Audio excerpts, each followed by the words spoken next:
Vous me l'avez demandé, ce nouvel épisode de Tout savoir sur est consacré à un ennemi de Batman capable de provoquer des hallucinations à notre chevalier noir préféré. Salut tout le monde, c'est Comicsplay et aujourd'hui vous allez tout savoir sur l'épouvantail.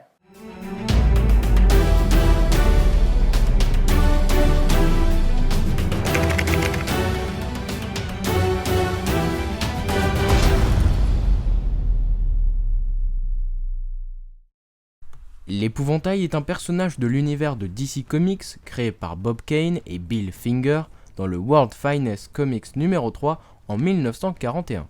L'épouvantail reste un personnage fort présent dans les médias, mais l'on retiendra surtout l'interprétation de Cillian Murphy dans la trilogie de Nolan, et bien sûr son apparition dans Batman Arkham Asylum, boss du jeu qui a donné du fil à retordre aux fans de la série de Rocksteady. Jonathan Crane est un enfant assez fragile. Rejeté à l'école par ses camarades et surnommé l'épouvantail à cause de son physique, Jonathan construit très vite une haine face au monde entier. Plus que décidé à se venger, il conserve son surnom de l'épouvantail et choisit de bosser sur les peurs de ses petits camarades afin de leur tendre des pièges. Continuant de travailler sur la peur, il en fait plus tard son métier et devient professeur en psychologie à l'université de Gotham. Et il se spécialise bien sûr dans tout ce qui touche les phobies et la peur. Viré à cause de son comportement presque psychopathe envers ses collègues et ses étudiants, Crane, de nouveau rejeté, décide alors de tuer ses anciens collègues. Une fois l'acte accompli, il décide finalement de devenir le criminel que l'on connaît tous. Il construit un costume basé sur la peur, inspiré de la fable horrifique The Legend of Sleepy Hollow. Mais ce n'est pas tout, il développe aussi différents gaz afin de susciter la peur chez ses ennemis. Devenant un ennemi récurrent, banal de Batman sans jamais le mettre réellement en difficulté, c'est seulement dans Brave and the Bold numéro 197 qu'il va commencer à utiliser ses gaz sur la chauve-souris. Dans ce numéro, Batman devient incontrôlable, ayant dû faire face aux gaz de l'épouvantail. Ne sachant plus différencier ses alliés et ses ennemis, il peut quand même compter sur l'aide de Catwoman pour vaincre l'épouvantail. C'est seulement en 1986 que les origines de Crane vont être approfondies dans Batman Scarecrow numéro 1. Il tue lors de la fête de fin d'année 2 de ses camarades sous le costume de l'épouvantail. Devenant presque un psychopathe, Crane découvre alors un nouveau penchant, tuer des gens grâce à la peur. Malheureusement, même si on a rajouté quelques petits éléments aux origines de l'épouvantail, il n'en reste pas moins un ennemi secondaire faisant quelques apparitions par-ci par-là. On le retrouve par exemple en 2004 dans l'arc Jeu de guerre, manipulé par le pingouin et Linda Fritawa, il se transforme en un monstre baptisé Scarebeast.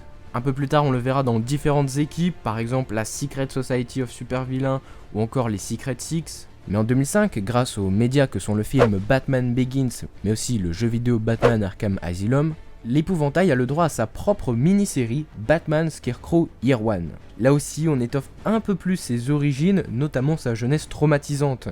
Il est un enfant illégitime, né de père inconnu, sa mère le rejette, il a été élevé par une grand-mère qui le martyrisait en l'enfermant dans une église pleine de corbeaux. Bref, c'est pas la joie pour Jonathan Crane. Il décide finalement de devenir orphelin en tuant sa grand-mère. On revoit le vilain dans les séries Batman R.I.P. et Gotham Underground, mais surtout, on le retrouve comme à peu près pas mal de héros et vilains de l'univers de DC Comics dans l'event Blackest Night. Dans celui-ci, il rejoint le corps de Sinestro afin de combattre les Black Lanterns. Commençant à maîtriser cet anneau, il décide de rester dans le corps de Sinestro. Toutefois, c'était sans compter Lex Luthor, qui lui avait rejoint les Orange Lanterns.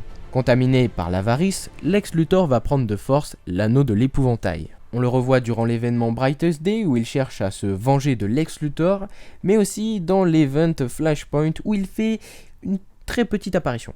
Bien sûr, comme beaucoup de personnages de l'univers de DC Comics, on le revoit à partir des New 52, tout d'abord dans le premier épisode de la série Batman de Scott Snyder et Greg Capullo, mais il a aussi le droit à son quart d'heure de méchant principal dans le Detective Comics numéro 8. Enfin, pour terminer, nous ne savons pas s'il va reprendre un rôle régulier lors du DC Rebirth. Nous le découvrirons très prochainement en France à partir de juin 2017. En conclusion, mis à part quelques approfondissements d'origine, mais aussi quelques apparitions par-ci par-là, l'épouvantail reste un vilain secondaire de l'univers de Batman. Je pense que ce vilain, malgré un background hyper intéressant, n'est pas assez exploité. Comme vous vous y attendez sûrement, il y a très peu de comics sur le personnage. Et oui, je vous rappelle que la chaîne est consacrée à la VF. Et en VF, malheureusement, il n'existe qu'un comics intéressant sur le personnage, et encore, je le trouve pas énorme, c'est Batman le Chevalier Noir, tome 2. Alors Batman le Chevalier Noir, c'est une série des New 52 lancée par Greg Hurwitz. Alors DC Comics a décidé de faire une nouvelle série sur Batman, un peu à part de la série notamment de Scott Snyder et Greg Capullo. L'objectif de cette série est d'utiliser au maximum le roster énorme de vilains de Batman. Dans le tome 2, c'est l'épouvantail qui va mettre en difficulté notre Chevalier Noir. Ce tome fait partie de mes conseils lecture sur le personnage, toutefois c'est loin d'être le meilleur. Tout simplement parce que normalement, dans Tout Savoir Sûr, j'ai l'habitude de vous présenter une origin story.